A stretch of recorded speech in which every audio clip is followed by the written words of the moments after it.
Good afternoon everyone! Nalang lang mga aeronautics, Team Charan at Charan natin. Ito po yung aking, ano po, kanina para siyang skinless longganisa eh. Ginawa ko, binoiled ko lang po siya, ayan. Meron siyang balot na plastic na kinakain pala yan. Akala ko kanina plastic siya na basta itsura niya skinless longganisa. Ito ang partner natin doon sa ating ginisang upo, seafoods upo. Ayan o.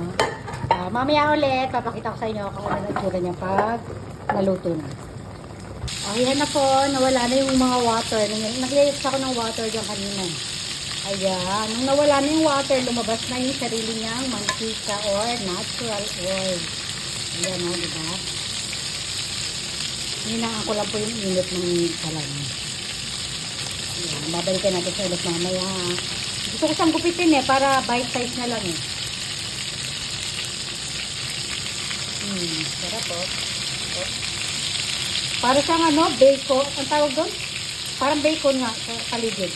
Ayan, hinati ko siya sa 2 piraso. Kasi masyadong mahaba. Ayan.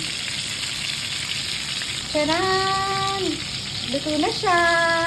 Ito na, magsasangag na rin ako ng kanin. Yung pinaglutuan niya yung gagaluto ko magsangag.